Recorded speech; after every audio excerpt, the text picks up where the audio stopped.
Okay. Hey, we're gonna talk about text versus binary file saving, and then we're gonna get into finishing up or adding to the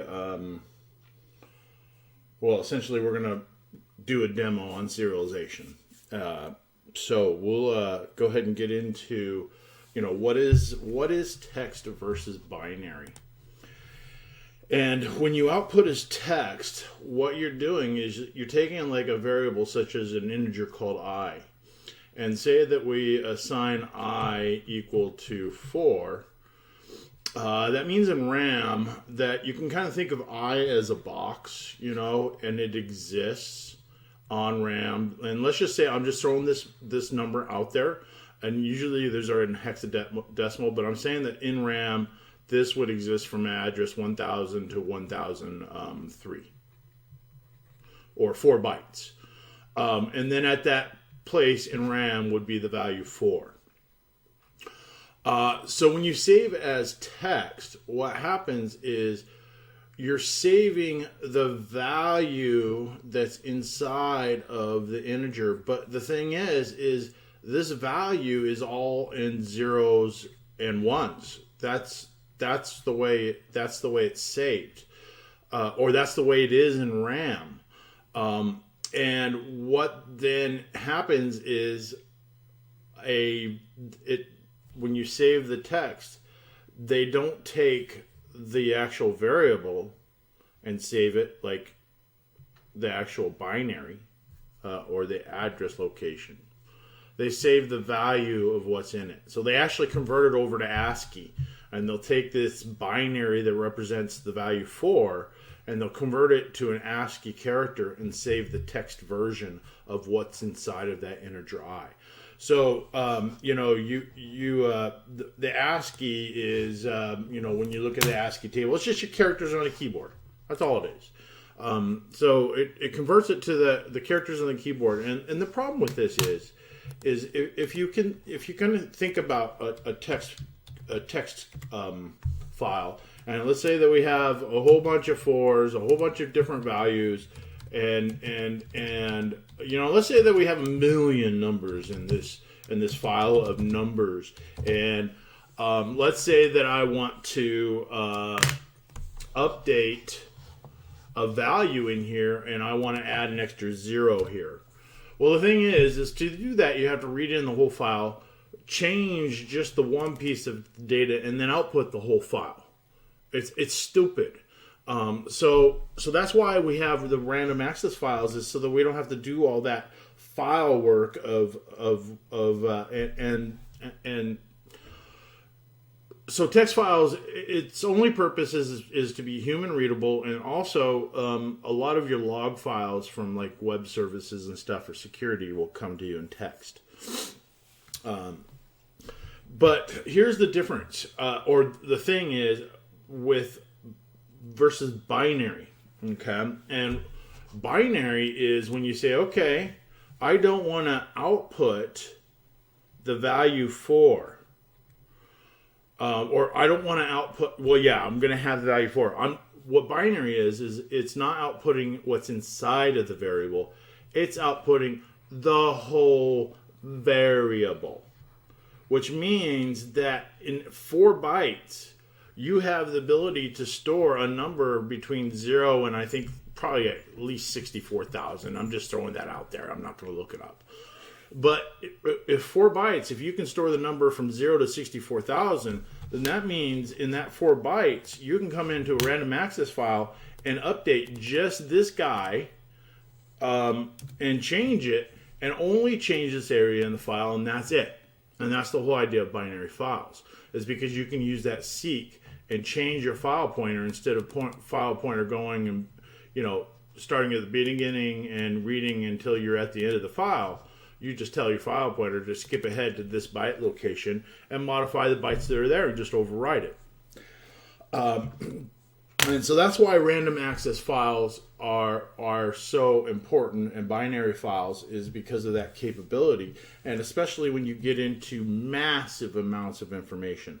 random access files are you serialization. You don't really want to implement it with serialization because of the string problem. So we'll get into that here in a little bit. So a binary file, and we learned a little bit about the RAN from the previous video. But a binary file, you can change and update at will at any location in the file. That is because you are no longer outputting what's in the variable. You're actually outputting the whole variable. So essentially, it's like RAM. You can use it like RAM, because you're actually just storing the whole variable in the file. It's just like you using it here in the editor. You get all the capabilities of that variable within that 4 bytes. And if you need more capabilities, more storage, then you put a double in there with 8 bytes, or a long integer with 8 bytes. And that's kind of the difference between binary and text output. Now, random access files, the way that we like to use those is we like to group up records. And from the example in the last video, we did records of bank accounts with an ID and something else in there, balance, ID and balance. So we would have a number, an ID number, and a balance, and each of those two represents one record, and we're actually just building it. We're doing it by hand. And that actually is serialization. So when we were doing it by hand in the previous video, we were implementing serialization. We just weren't. We just didn't add in the text part. And here's kind of where the kind of one thing that I want to point out from your example of your inventory item. Your inventory item has a string in it, and from this example, private string description, that's gonna get a little stupid in a binary file. That's gonna be a problem. So you can't really have a random access binary file with a string. You have to do an intermediary or like convert it to a C string, and they do that in here. I believe it's in one of the objects. Let's go see where they actually do the conversion for that down to the C string, so you can save a string as binary. I believe, yeah, here it is. Right? No, not really. Yeah, it is. Yep. So you see here that when they write the description item as binary, when they're doing this serialization within the inventory item file in Java, they have to take and they have to convert it to a char array to write the chars, and for a specific length, and then they have to set the length so that it doesn't go any further than a specific set size. So you would want to limit your strings just implicitly to like maybe 100 characters, and that's that 100 characters, or in this case I believe it's 20 characters. That's what would go to the file, is that 20 characters in binary. So you would be writing the char data type for a string. To implement strings in binary, this would be by hand serialization, which we've already done. However, serialization is already done for you. And essentially, before they actually added, and this was in both languages, even C# and I believe even Java, serialization was not the actual library interface wasn't created. So you had to do it on your own, just kind of like what we did with the last video. So I kind of lost my train of thought. What was I talking about? I was talking about serialization and us converting our code base from the last video to serialization. So the random access files are limited because each record has to be the same size. Each record has to be the 12 bytes, I believe, was our record. Whoa, that was weird. Control Z, thank you. At 12, just kind of, oh, no, I'm getting some weird stuff. Okay, so that 12 bytes, and then another 12 bytes, and then you got to do your fseek and you got to seek out, fseek. You probably want to fseek. It probably takes it automatically from the 0 base, so you can probably just do an fseek of 12, and then that would take the file pointer, move it down to here, so that you could move it down to this location, so that you could just manipulate this file and overwrite this information. So that's kind of the limitations of random access files. You have to manage it and make it work with some kind of management library or object like we built in the last video. And this is kind of the big thing between text and binary, and kind of what it is. Now, serialization, when they implement it automatically, what you do is you add your object as an interface, and it'll do all the little persnickety, little taking care of all the data. So essentially what we can do is, instead of outputting just pieces in the object, just little pieces of ID and then balance, and then we do another piece of just getting the ID and the balance. We're not actually saving the object to the file. We're saving the values that we care about in the object to file. To be able to save the object to file, what has to be implemented to deal with the string problem, because we can't have a string in there, is automated or the serialization as we are going to look at it. And what that means is, what they do is they will take, and if I were having an ID and a balance and I had a string description, they would take and they would put the ID in, the balance, they would put some metric information somewhere in this record that would describe how large that string is. And then what they do is they literally put the string in the file in the clear, meaning you can read the text. They don't put it as binary in the file. ID and balance goes in as binary, but the char array won't go in as binary. You'll be able to open up the DAT file or the string array. You'll be able to open up your DAT binary file and see a string in there somewhere. At least that's what most languages.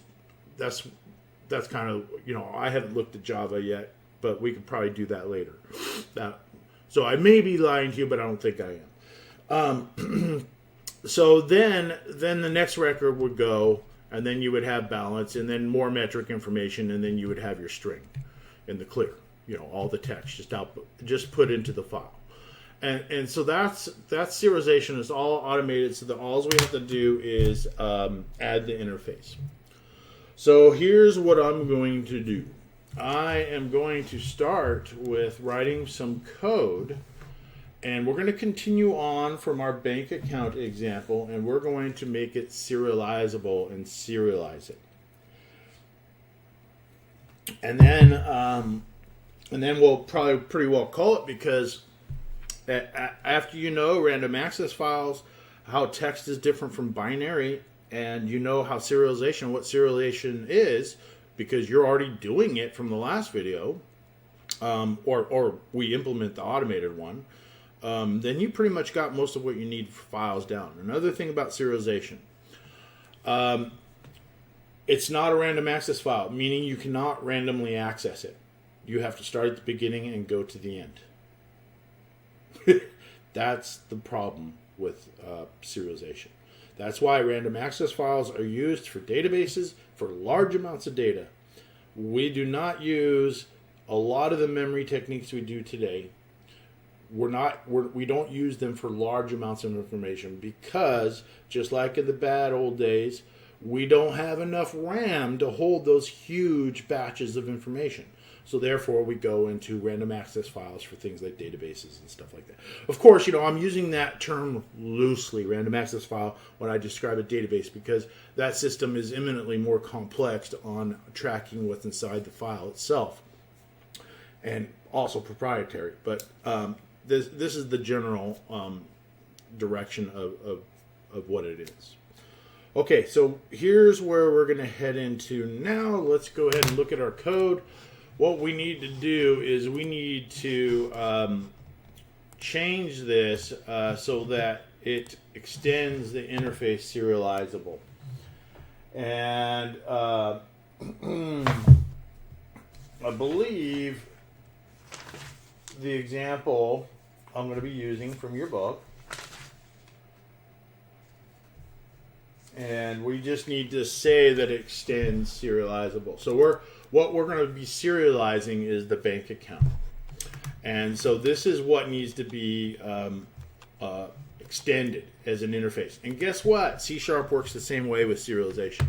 You have to, every class that you are going to serialize, just like Java or any other tertiary or high-level language, you have to describe that that class is a serializable class. And then the library will start to work for you when you call upon the serialization routines.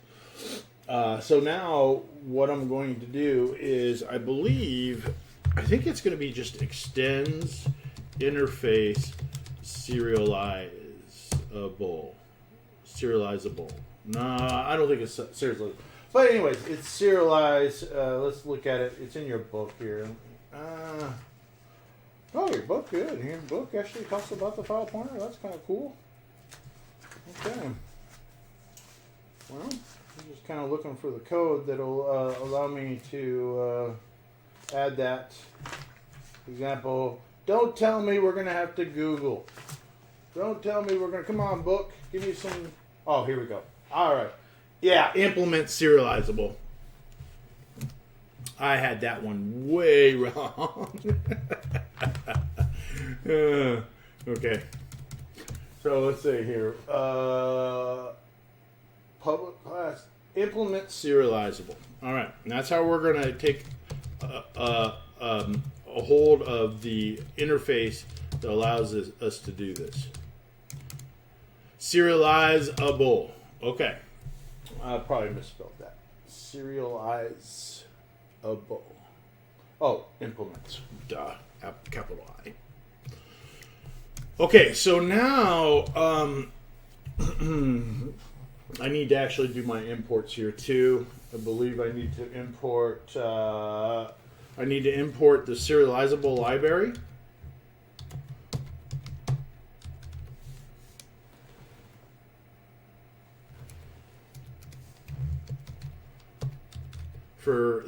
That's inside the input-output library. Then I need to oh no, okay, no, that's probably good enough there. So now I'm going to go ahead and do a build clean. Now I've added the serializing routine, or the interface, the serializable interface to the bank account. Now what we're going to do is we're going to go ahead and look into actually doing the serialization. And your book actually has a pretty decent example of that. However, I am going to I'm going to write the code, and then I'm going to bring you back, and we're going to examine it. I wanted to keep this video a little bit on the short side because the last one was a little lengthy. So I'm going to come back after I make this a serializable, and then we'll go through all the code that I kind of made to change it, and then I'll let you guys loose on kind of where you're going with things. Okay, first thing we're going to do is I'm going to do the write serialize function. Then we'll come in and look at it.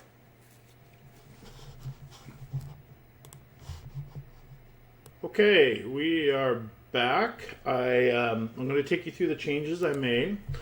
From what we did from the last video, I went into the account file manager.java, and all I did is add another function and add some new imports. So what we're going to have to do is import the ObjectOutputStream, and that is for doing the serialization. So we are going to have two objects, one for the file and one for the object stream file pointer output library. So we're gonna actually take advantage of this in the function that I added, which is called save serial. I left everything else in there and did not change anything. So what I did is I added this save serial, and of course I did my exceptions and my try. But first I create the accounts file. I call it account serial.dat. Now, to make this work with serialization, we've got to tie that file to a different type of stream output object, which is this one right here, ObjectOutputStream. That's another library you got to add up to the top. Now, when we create that ObjectOutputStream, notice that we're tying the accounts file to it. So we first create the file, then we create the serialization output stream, tying the account file to it. And here I'm just creating some bank accounts and filling them with data. And then here I'm doing the full object output. Now notice that I'm using not the file pointer to write this time, because we're using a different file pointer type stream that works with serialization. And so we have to use an instantiation of the object output stream to call a write function that will then go to our accounts file that's tied to that stream. And then that account is written in serialized to file. So I don't know if this is going to work yet. I just got it written up real quick so that we can test it. But let's go ahead and look at it. I'm going to set a breakpoint. And then we'll examine and make sure that it's all kind of working without dying. It looks like I have another breakpoint here, or another issue here, but okay, it's no build successful. So we're ready to go ahead and test this out. So I'm going to go ahead and call this save serial function from our main that we did in the previous video, and I'm going to go ahead and here I'm going to say c.save serial. Well, let's step into that. I already set the breakpoint in it, so it's fine. Okay, so it'll stop there. Okay, so here we go. Let's create the accounts file. That goes good.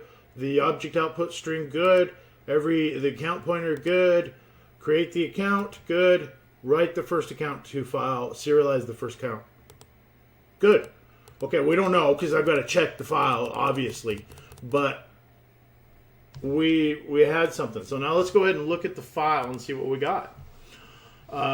Now, usually what I like to do is just read it with Notepad, you know, and so I'll just say open with, and I'll just look at that Notepad. You could always, you know, you could look at it with a hex editor too to examine it more. But you see here that we have just kind of some weird looking information. And that is because you've got some descriptions that describe what's in the file. And it looks like Java does output the character array as binary. That's cool. They did it better than C#. Okay, well, so it's got some information clear, like the bank account. Oh, look at that. Balance of I. So it's got some information on the variables in the actual object, and then it outputs the whole object to file. And that's the value of serialization, is because we are not going in and having to do the serialization for us. It's done for us. The serialization is done for us, and we can just use it. But again, the problem is it's not a random access file. But I'm going to tell you this. You never really need a random access file unless you are working with a database type thing. Unless you're building your own database type thing that needs a lot of storage for huge amount of records and large files. Most of the time, the automated serialization will work for you. You won't need to have and use the memory or the hard drive like it's RAM because of the pure size of the data. Okay, let's go ahead and get into the read binary. And I'm going to come back for that as well, and we'll examine it. Okay, let's examine the code for loading from the serial. What we do first is we create we create our file input stream for the file itself, but we are going to have an object input stream for the serialization called object_in, and that's tied to the accounts file. Then we create all the bank accounts. Now, more on this a little bit later, But for each bank account, we then read in the object. But here's the key. When we read in the object, we're just dealing with bytes. So it needs to know that it's actually to take those bytes and convert it and cast it to a bank account before you can assign it to your account array. And then we go ahead and print it out. So we're going to examine this and see if it actually is working. And I haven't tested it yet. So let's go ahead and get in and see if this will load our serial. And then we will make one last change, and I'm going to leave you with the rest of this for your assignment. I'm going to give you a few tips and tricks on kind of where things should go from here on out. All right, so I'm wondering, oh, okay, fine. It wants the stupid throw stuff. Okay. Okay, are you done yelling at me? Good. All right. Got all our throw exceptions for our try clause for opening the file. We are now ready to test it. I've set the breakpoint. Let's run it. Okay, here we go. We open up the file stream, open up the serialization stream, create the bank account array, go in and read in the bank account. Now here I'm doing something a little bit different. Now you notice here that I've got commented out. I've got commented out the instantiation of the new bank account, because most languages will allow you to just directly assign the array from the data that's read in when it converts it. So we should not have to instantiate that account when we're reading the whole object from the file. That's the whole idea of serialization, is the whole object goes to file, and we read in the whole object from the file as one entity instead of all that as one entity, and all that little crappy stuff all that little small stuff that we had to do for this assignment for number 10 is done for you. So let's go ahead and step over and see if this works or fails. Oh, cool. I was right. Yeah. So maybe does it? Did it work? Output? Oh yeah, it worked. I think it worked. We're now outputting the balance, though. Shouldn't we be outputting the balance? Or the ID? We're not outputting the ID, so I got to look at my toString. We're not dying, but I'm thinking that maybe I might need... Well, let's just go ahead and make sure that we're actually saving these values. So we're doing ID of I here when we created it and saved it. So when I print this, I want to actually see the ID to make sure that everything's saving properly. So I'm going to go ahead and stop this, and we're going to go ahead and go into the bank account, and we're going to look at the toString and make sure. Okay, so I want this to be ID because that's what I'm actually looking at. Okay, and now let's test it and see if it outputs all the IDs using serialization now. Okay, all right, so good. Boom, boom, boom, boom, boom. We should get 0 for the first one, output.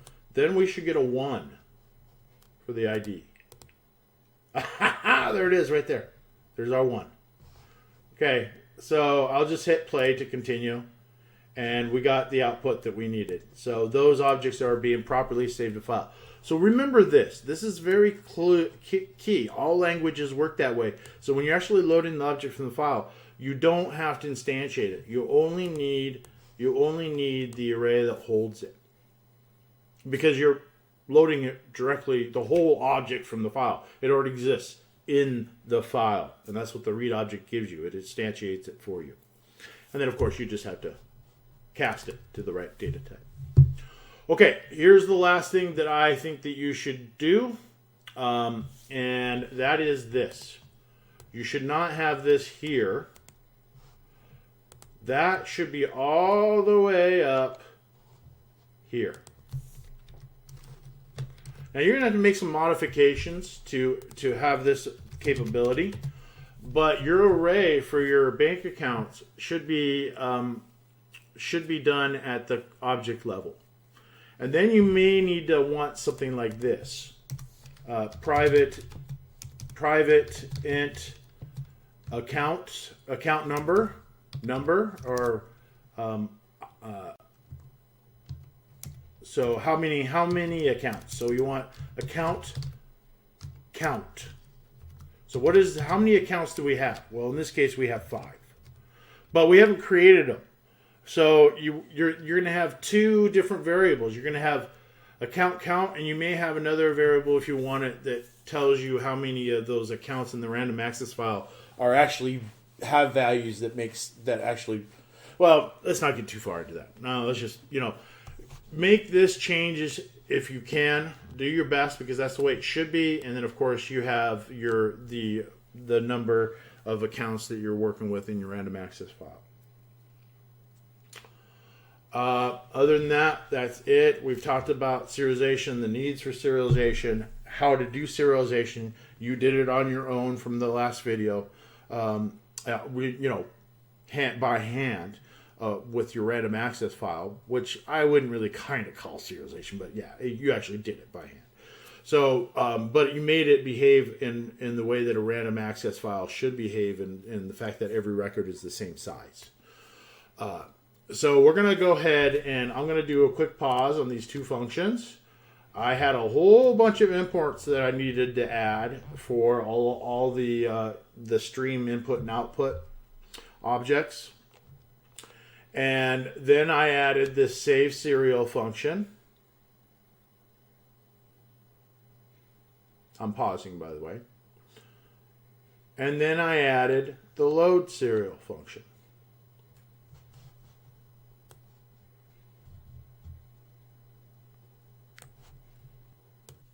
Okay, well, I thought I was done, but I realized that I forgot to actually serialize the string, and that's why it didn't show up in the clear as clear text in the binary file.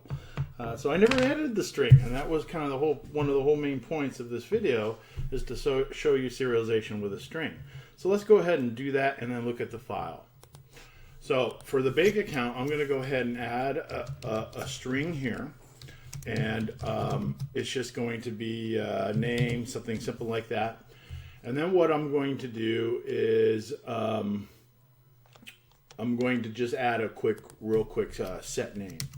Oh, you know what? Let's do it in the constructor. Let's just do it in the constructor, and that way we can get through this a little bit quicker. And you guys can add the accessors. So we'll just go ahead and add in string name here, and we will assign this dot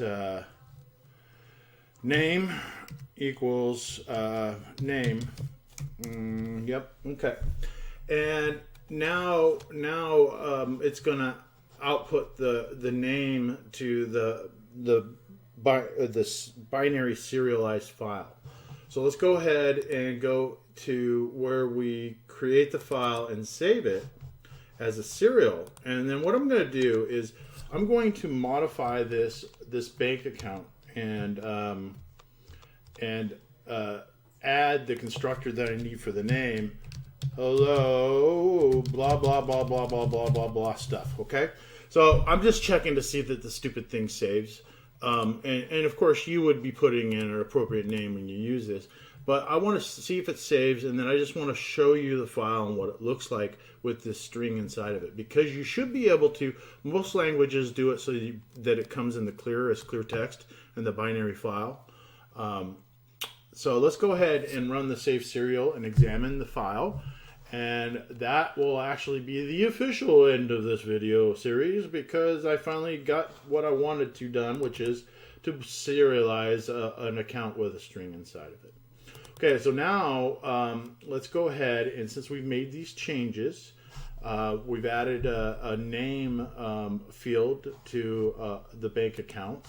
I'm going to go ahead and try to compile this, and we may have a few things that we got to update, like that. Yeah. Okay. So we got to do like blah blah blah blah blah in there too. So that's for just for creating the file, and we probably got a few more little things that I've got to fix. There's another one. that we're going to put a bunch of blah in. But, I mean, we're not even testing this part of the code. I'm just doing the save all code. I'm just doing it so it can compile. Okay, so it looks like we got another one. Okay, there we go. There it is. Okay. And again, you guys know that you should be putting that up here so you don't have to, like right here. I'm going to take these out, by the way, because that's not how I built this example. Or how I'm showing you this example. Now,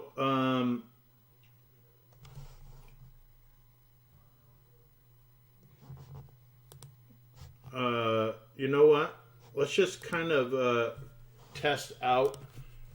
And I'm going to go ahead and just comment this stuff out because I just want to save it and show you the file. Okay, so we're going to go and look at the save serial now. So let's go ahead and run the save serial function from the bank. And what we'll do here is we'll do c dot, that other thing that I probably is not. Save serial. Okay.